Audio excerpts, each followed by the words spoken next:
Commander Vex Tarun stood at the viewport of the Zularian flagship Infinite Dominance, watching the stars streak by as they pushed their engines to maximum capacity. His membranous ears twitched nervously, and the scales along his neck flared with anxiety. The ship vibrated with the strain of sustained emergency velocity, but Vex knew it wouldn't be enough. "Status report," he barked, turning to face his bridge crew. The lighting cast an eerie blue glow across their reptilian features, highlighting the fear in their eyes. Lieutenant Cora, his communications officer, swiveled in her chair. "Sir, we have successfully escaped the Earth defense perimeter. No pursuit vessels detected." Her voice carried a tremor that betrayed her outward composure. "And the rest of the fleet?" Vex asked, though he already suspected the answer. Cora's four eyes blinked in rapid succession. "The glorious Victory and Stellar Conqueror are with us. The others," she trailed off. "The others are atomized particles floating through space," finished Tactical Officer Drez with a bitter laugh. "Courtesy of those primitive humans we so foolishly underestimated."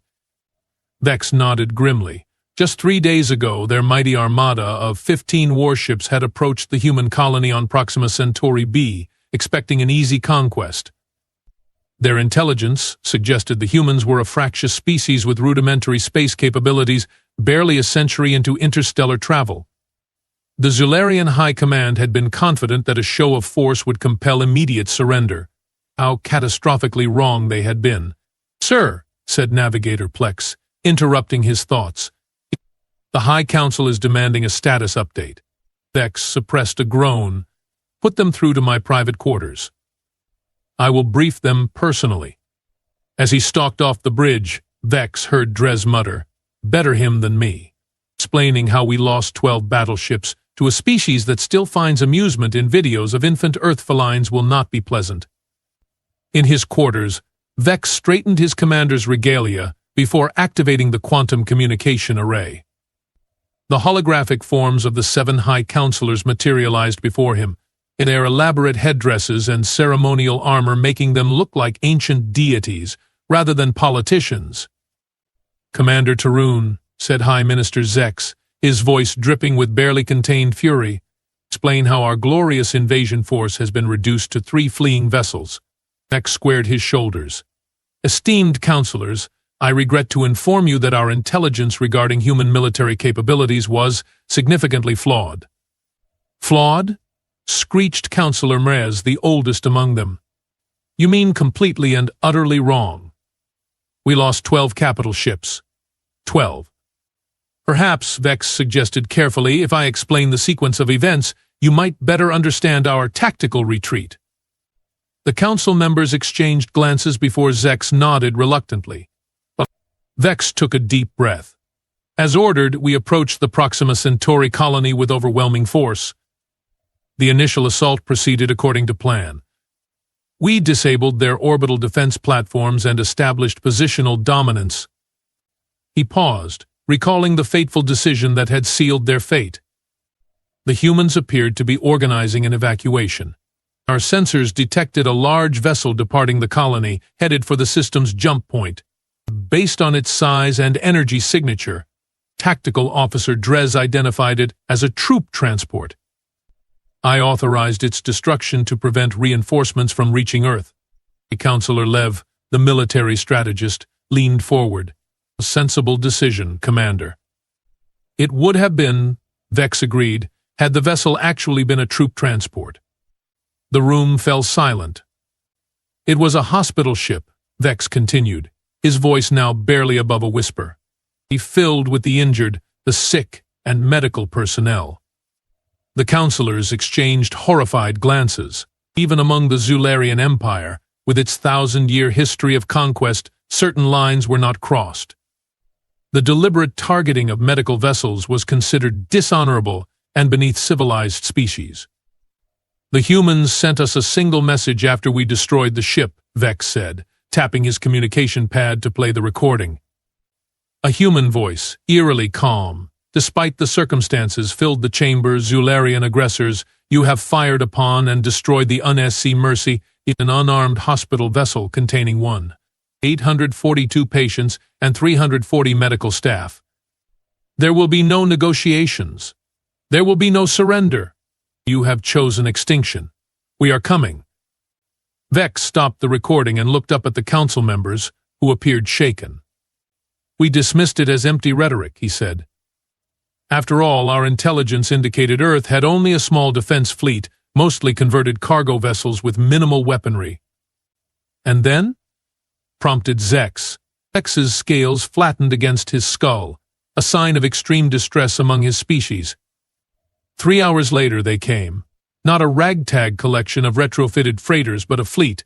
A proper, military fleet with technology we didn't know they possessed. He activated a holographic display showing the battle data. 73 warships emerged from jump points simultaneously, surrounding our position. Their vessels moved with a coordination that suggested years of military drills. Their weapons. He shook his head. Their weapons tore through our shields as if they were vapor. Drez had colorfully described the human weapons as physics having a nervous breakdown, and he wasn't far wrong. The humans had somehow mastered gravity manipulation technology, creating localized distortions that shredded Zularian ships from the inside out. They communicated on open channels during the attack, Vex continued. No encryption, no attempt to hide their intentions. They wanted us to hear them. They were, laughing, joking, even as they systematically destroyed our fleet. The council chamber remained silent, the weight of this revelation settling over them like a shroud. I ordered a retreat when it became clear we could not prevail, Vex said. The humans permitted our 3 remaining ships to escape. Deliberately, I believe? Why would they do that? Asked Councillor Traz, speaking for the first time. To deliver a message, Vex replied grimly. Their fleet commander transmitted once more before we jumped to hyperspace. He played the final recording. Run home, little lizards. Tell your leaders what happens when you fire on our sick and wounded. This was just the vanguard. The full fleet follows. You have 6 days before we reach your homeworld. Use the time wisely. The council erupted into panicked shouting. They know the location of our homeworld? Is this possible? We must evacuate the government. High Minister Zex raised a hand, silencing the chamber. Commander Tarun, your assessment. Can they actually reach Zularia Prime in 6 days? Vex hesitated. Our analysts would have said no, but our analysts also said humans were technologically inferior. If they have mastered the gravity manipulation technology we witnessed, then yes, they could have developed corresponding advances in propulsion. And their threat of a full fleet? Asked Lev. How many vessels are we potentially facing? Unknown, Vex admitted. But intelligence suggests Earth has 17 planetary colonies and numerous space stations.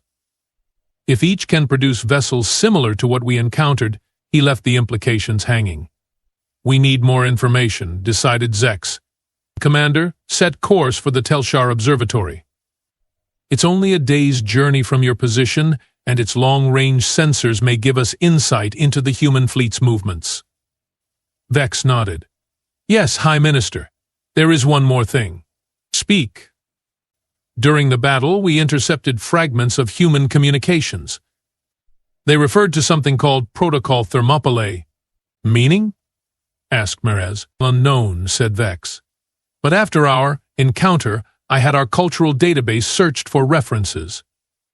Thermopylae was an ancient battle on Earth where a small force of warriors called Spartans held off a vastly larger invading army. That makes no sense, said Lev. They outnumbered us, not the other way around. Perhaps, suggested Vex, it's not about the numbers, but the message. The Spartans knew they would die, but fought anyway to buy time and to show the invaders that conquest would come at an unacceptable cost. The council chambers fell silent again as the implications sank in. Commander, said Zex finally, proceed to Telshar Observatory with all haste. We will convene the full military council and prepare our defenses. As the holographic figures faded, Vex remained standing in the darkness of his quarters. He remembered the human ships, moving with predatory grace through the void, and the casual, almost cheerful communications between their captains as they methodically destroyed his fleet. The humans had a saying he'd once found quaint, but now understood all too well: don't poke the bear. The Zularians had done more than poke. They had wounded the bear where it hurt most. It's vulnerable and defenseless. And now the bear was coming, with teeth and claws bared, to exact revenge.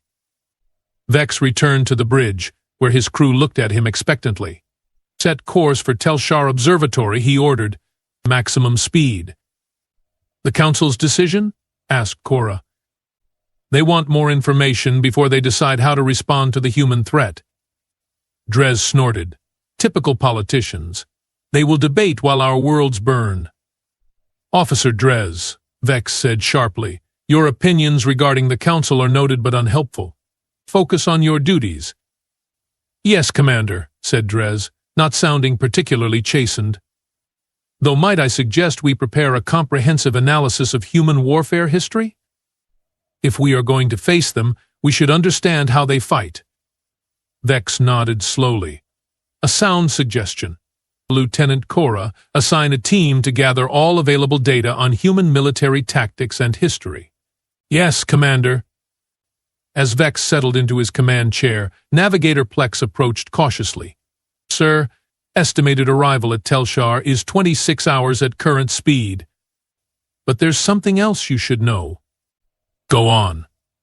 Our long-range sensors have detected unusual activity at several jump points along our projected route.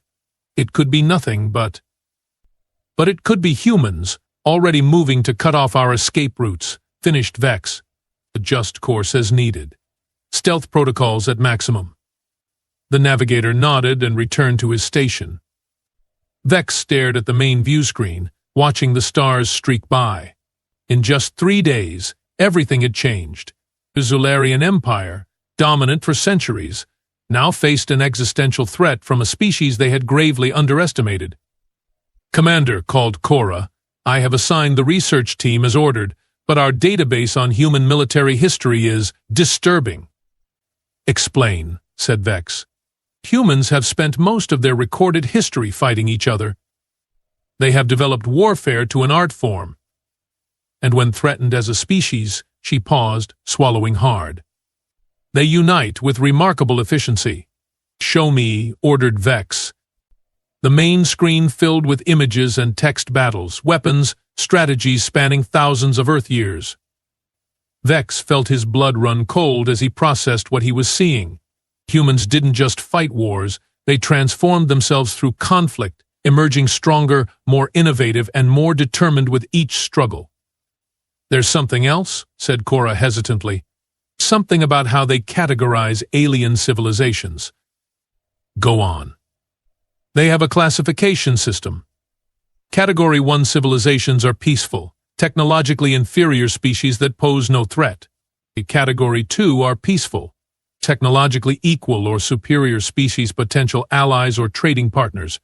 Category 3 are hostile but technologically inferior, to be contained or reformed. And Category 4? Asked Vex, dreading the answer. Hostile and technologically equal or superior, said Cora quietly. The database entry for Category 4 response protocols contains just 3 words. Extinction is mandatory. A heavy silence fell over the bridge. Well, said Drez with forced cheerfulness, at least now we know where we stand. Vex didn't respond. He was too busy wondering how many days the Zularian civilization had left, and whether anything could stop the human fleet now bearing down upon them with righteous fury. At Telshar Observatory, they might find answers. Or they might find that the humans had already been there, leaving nothing but wreckage as a preview of what awaited the Empire that had made the fatal mistake of firing on a hospital ship. Either way, Vex knew with grim certainty that the Zularian Empire would never be the same again. They had awakened something terrible, and the galaxy would tremble at the consequences. I will continue and complete the story with the second part, keeping the narrative engaging and making sure it doesn't repeat elements from the first part. Telshar Observatory hung like a glittering jewel against the backdrop of space, its massive sensor arrays extending outward like the spokes of a wheel. As the 3 surviving Zularian vessels approached, Vex felt a flicker of hope. Perhaps here they would find answers, strategies, anything to help them survive the coming storm. "Commander," Cora called out, her voice tight with concern. "We are receiving no response to our hails." Vex frowned. "Try emergency channels." "The observatory staff knows our situation." "I have tried all frequencies. Nothing." Dres leaned forward at his tactical station. "Passive scans show power signatures, but they are fluctuating wildly. And there's something else." He paused, adjusting his instruments. "Debris field. Recent, judging by the radiation signatures." "On screen," ordered Vex. The view screen shifted to show the space surrounding the observatory. Fragments of metal and composite materials drifted in the void, some still glowing from whatever had torn them apart. Vex recognized the distinctive hull plating of Zularian defense cruisers. "Magnify that section," he said, pointing to a larger piece of debris. The image zoomed in on what remained of a ship's nameplate, Vigilant Guardian. "That's Admiral Krax's flagship," whispered Plex. "The pride of our home defense fleet." Vex felt his stomach drop. "How many ships were stationed here?" "6 defense cruisers," replied Dres, his voice hollow. "All gone." "Life signs on the observatory?" asked Vex, though he already feared the answer. Cora shook her head. "None we can detect. But there's unusual power fluctuations in the central hub, and intermittent transmissions. Can you decode them?" "They are not encoded," said Cora, puzzled. "Just fragments. Audio only. Let's hear it." "Duh." The bridge speakers crackled to life, and a human voice, distorted but understandable, filled the command center. "Confirmed 3 targets approaching. Permission to engage, negative. Allow them entry. See what they have left, psychological impact. Protocol Thermopylae Phase 2 initiated, awaiting confirmation of prime target location." The transmission cut off, leaving the bridge in stunned silence. "They are gone," said Dres finally, "but they left this for us to find. They wanted us to hear it." "A trap," suggested Plex. Vex considered their options. They could retreat, but where would they go? The humans seemed to be several steps ahead, anticipating their movements with uncanny precision. "We proceed as planned," he decided, "but approach with extreme caution. Weapons at ready, shields at maximum." As they drew closer to the observatory, their sensors gave them a clearer picture of what had transpired. The 6 defense cruisers hadn't merely been destroyed, they had been methodically dissected. Hull breaches showed the precision of surgical instruments, rather than the chaotic damage of conventional weapons. "Docking Bay 3 is still operational," reported Navigator Plex. "But I recommend we send drones first." "Agreed," said Vex. "Deploy reconnaissance units." The small, automated drones launched from the Infinite Dominance, streaking toward the observatory. Their camera feeds appeared on the bridge's secondary screens, showing the eerie emptiness of the docking bay. "No signs of battle damage here," noted Dres. "No bodies either." "Proceed to the central hub," ordered Vex. The drones moved through the corridors of the observatory, transmitting images of an installation that appeared to have been abandoned in haste. Personal items scattered on floors, meals half-eaten in the commissary, but still no bodies. "Where is everyone?" murmured Cora. There were over 300 personnel stationed here. When the drones reached the central hub, they found their answer. The massive control room, normally bustling with analysts and technicians, was empty except for a single object placed prominently on the central console. "Zoom in," ordered Vex. The camera focused on what appeared to be a small black cube, approximately 10 centimeters on each side. A pulsing blue light emanated from its center. "Analysis?" Vex asked. Dres studied his readings. "Unknown technology. It's generating minimal power but emitting complex quantum signals." "It's not a weapon," said Cora, studying her own console. "At least, not in the conventional sense. I think it's talking to the observatory's systems." "Can we deactivate it remotely?" Dres shook his head. Not recommended, sir. Any interference might trigger defensive protocols. Vex made his decision. I will lead a boarding party. Lieutenant Cora, you have the bridge. Sir, protested Drez. With respect, that's extremely risky. Noted, said Vex. But we need answers, not more questions. Prepare a shuttle and security team. 30 minutes later, Vex stood in the observatory's central hub, staring at the black cube. 6 heavily armed security officers maintained a perimeter while Science Officer Traz examined the device from a safe distance. It appears to be a quantum entanglement communicator, said Traz. Advanced, even by our standards. It's been interfaced with the observatory's mainframe. Can you access the observatory systems? Asked Vex. Traz moved to a console. Yes, but most functions are locked down. The humans didn't destroy the data, they copied it all first. He frowned at his readouts. They downloaded the entire Zularian stellar cartography database, defense protocols, fleet deployments. Vex felt his blood run cold. The humans now possessed a complete map of the Zularian Empire, including the locations of every military installation and colony. What about the observatory personnel? Traz accessed another system. Internal sensors show this can't be right. What? What? According to the logs, everyone was transported off the station. The humans took them all. Prisoners? Asked one of the security officers. Unknown, replied Traz. But the transporters used technology we have never seen before. They somehow extracted the personnel without triggering any alarms. Suddenly, the black cube pulsed brighter, and a holographic projection appeared above it. A human figure materialized, dressed in what appeared to be a military uniform. Greetings, Commander Vex Tarun of the Zularian flagship Infinite Dominance, said the figure. I am Admiral Helena Bishop of the United Earth Defense Force. By now you have discovered what happened here. Vex instinctively reached for his sidearm, though he knew he couldn't harm a hologram. The human continued, seemingly anticipating his reaction. This is a recorded message, triggered by your biosignature. I wanted to speak to you directly, commander to commander. The hologram of Admiral Bishop walked around the hub, examining the space as if she were physically present. Your observatory personnel are unharmed. They have been relocated to holding facilities on Earth, where they will remain for the duration of this conflict. Unlike some, we do not target non-combatants. The emphasis on those last words was unmistakable. The cube contains a quantum-entangled communicator, she continued. If your government wishes to discuss terms of surrender, they may use it to contact me directly. We have no desire for prolonged conflict. Vex found his voice. Computer, can this message hear me?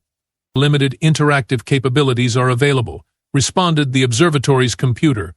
Admiral Bishop, said Vex, you speak of surrender, yet you bring a fleet to our doorstep. What guarantee do we have that you won't simply annihilate our worlds regardless? The hologram paused, as if considering the question.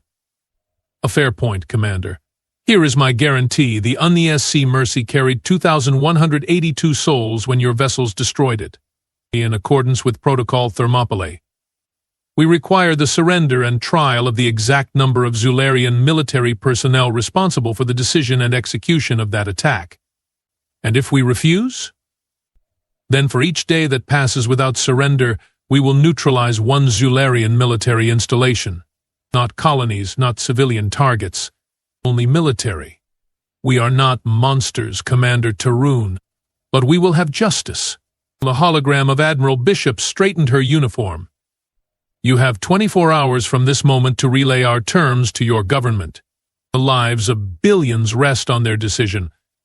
The projection flickered and disappeared, leaving only the cube pulsing softly. Vex turned to Traz. Download all available data from the observatory systems. We are leaving. Sir, said Traz hesitantly, what about the cube? Believe it. It's our only communication line with them now.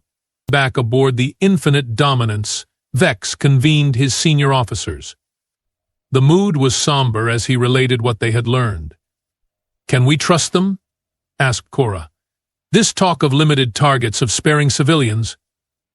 Dres pulled up data on his pad. Based on what we have seen, yes. They could have destroyed this observatory entirely. Instead, they extracted the personnel and left us a communication channel. Or it's an elaborate trap, suggested Plex. Once we surrender those responsible, they will proceed with their real plan. Plex considered all possibilities. We need to return to Zularia Prime immediately. The High Council must hear this directly. Sir, interrupted Cora, incoming transmission from the Stellar Conqueror. Captain Jax wishes to speak with you urgently. Put him through. The weathered face of Captain Jax appeared on screen. Commander, we have detected anomalous readings from Jump Point 7. Something big is coming through. Vex felt his scales tighten. How big? Massive, sir. Larger than anything in our fleet. Battle stations, ordered Vex. Prepare for emergency jump if necessary. The 3 Zularian vessels moved into defensive formation as sensors tracked the incoming object. When it finally emerged from the jump point, even Vex, with all his years of space combat experience, was left speechless. It wasn't a warship. It was a giant rectangular structure, easily 20 kilometers long, surrounded by a small escort of human vessels. What in the name of the ancestors is that? Whispered Plex. Dres studied his readings. It appears to be a space station. Minimal weapons, but massive power signature. And he paused, recalibrating his sensors. Life signs.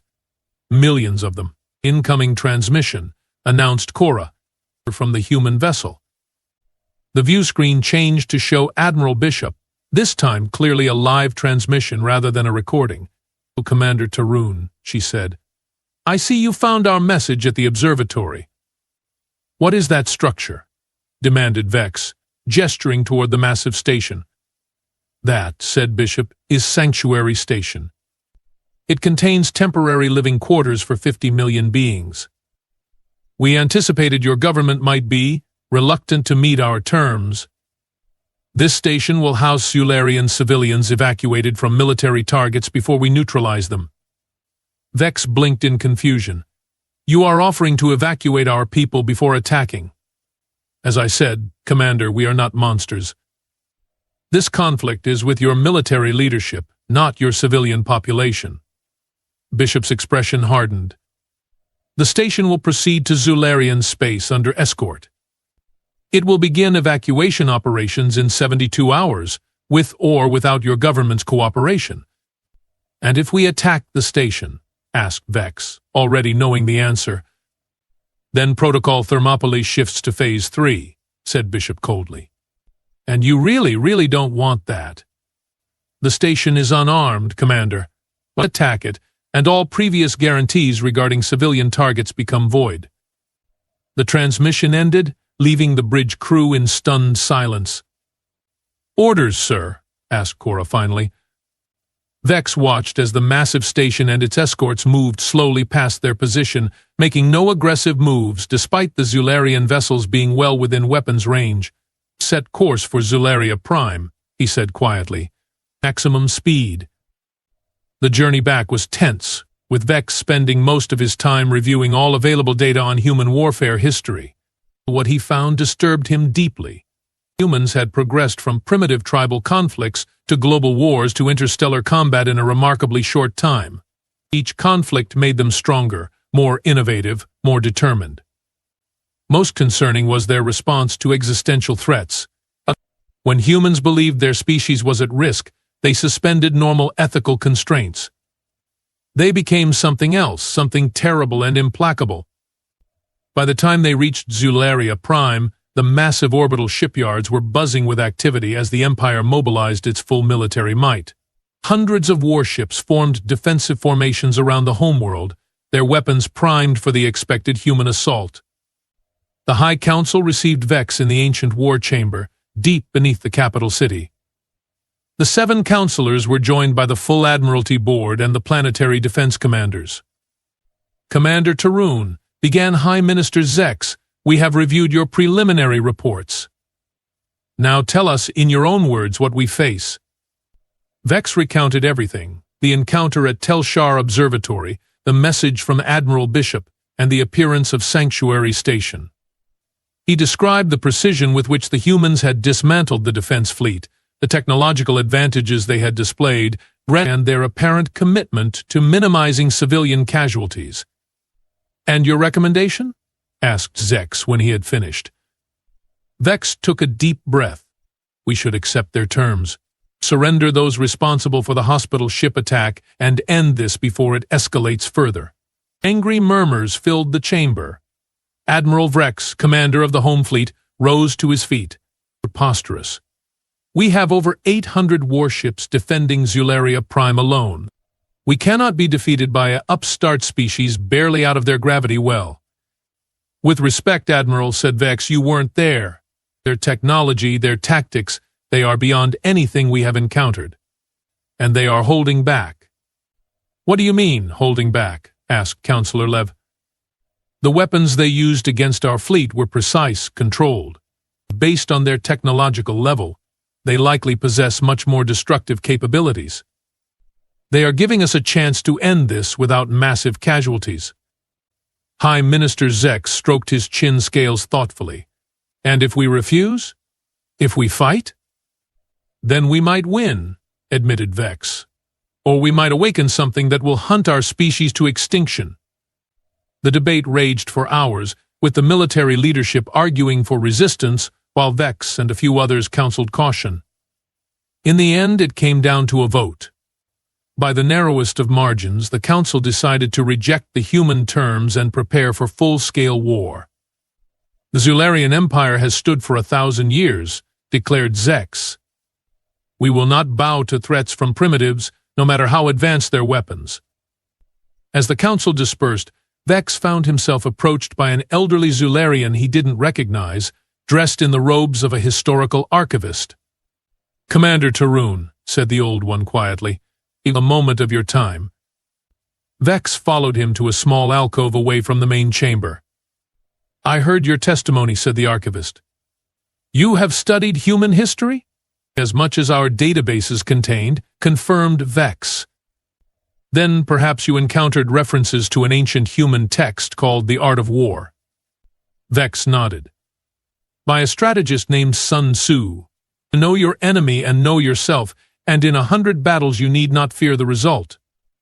The old archivist smiled. "Good. Then you understand what the Council does not. The humans are playing a deeper game. This protocol, Thermopylae, it's not just about vengeance for a hospital ship." "What do you mean?" "The humans have studied us for years, Commander. They know our weaknesses, our divisions. This protocol was designed specifically for the Zularian Empire to exploit our military pride and political fractures." Vex felt a chill run down his spine. "How do you know this?" "Because I have studied them in return. For 50 years I have monitored human communications, literature, military exercises. This confrontation was inevitable from the moment our scout ships first detected their colonies." "What do we do?" The old one handed Vex a data crystal. "Find Admiral Bishop. Talk to her directly, not through the Council. There may still be a way to salvage this situation." Before Vex could respond, alarms blared throughout the complex. They rushed back to the war chamber, where chaos had erupted. Tactical displays showed multiple jump point activations around the Zularian system. "Report," demanded Zex. "Human vessels, hundreds of them," replied a panicked tactical officer. "They are surrounding the system, cutting off all escape routes. But our defense fleet is being systematically disabled," interrupted Admiral Vrex, his earlier bravado gone. "They are using some kind of targeted EMP weapon. Our ships are losing power, weapons, life support, but they are not destroying them." As they watched, a new transmission came through on all frequencies. Admiral Bishop's face appeared on every screen. "People of Zularia," she began, "your government has rejected our terms for limited conflict resolution. We regret this decision but respect your sovereignty. Evacuation ships will arrive at the following coordinates within 6 hours. A list of locations appeared beneath her image. Any civilian who wishes to avoid the coming conflict may board these vessels and will be transported to Sanctuary Station until hostilities end. You have our solemn promise of safety and eventual repatriation. She paused, her expression hardening slightly. And to the Zularian military, you have fought honorably according to your traditions. But you fired on our sick and wounded. There will be a reckoning. The transmission cut off, leaving the war chamber in stunned silence. They are bypassing us completely, realized Vex, speaking directly to our people, offering them safety, while isolating the military and government. It's brilliant, murmured the old archivist beside him. No orbital bombardment, no ground invasion. They are winning without firing a shot. Over the next 24 hours, Vex watched as the empire he had served his entire life began to fracture from within. Millions of civilians flocked to the human evacuation ships. Military units split, with many choosing to protect the evacuation rather than follow orders to prevent it. By the second day, the High Council had lost effective control of 6 major cities. By the third, Admiral Vrex and half the Admiralty Board had been arrested by their own officers for attempting to fire on civilian evacuation transports. Vex found himself in command of the remaining loyal forces through a series of battlefield promotions and desperate reorganizations. It was in this capacity that he finally used the quantum communicator to contact Admiral Bishop directly. "Commander Tarun," she greeted him, looking unsurprised. "Or should I say Acting Supreme Commander?" "A temporary title," said Vex wearily. "One I never sought." "A few good leaders do," replied Bishop. "I assume you are calling to discuss terms?" "Yes. The High Council has been relieved of duty. I am authorized to negotiate on behalf of the Zularian military." Bishop nodded. "Then let us be clear, Commander. We require those responsible for the attack on UNSC Mercy. We require verifiable disarmament of your most aggressive weapons systems. And we require observer status in your government until reforms ensuring peaceful relations can be implemented. And in return, full withdrawal of Earth forces. Return of all civilian evacuees. Economic assistance to transition your military-industrial complex to peaceful applications. And eventually, normalize diplomatic relations. Vex considered the terms. They were harsh, but not unreasonable given the alternatives. What about Admiral Vrex and the others who opposed evacuation? They will stand trial alongside those responsible for the hospital ship attack. Not for losing a battle, Commander. For choosing to target civilians. Vex thought of the hospital ship, of the sick and wounded who had perished because of a tactical miscalculation. He thought of his own crew, who had followed orders even when those orders violated the most basic principles of honorable warfare. "We accept your terms, Admiral," he said finally. "The fighting ends now." Bishop's expression softened slightly.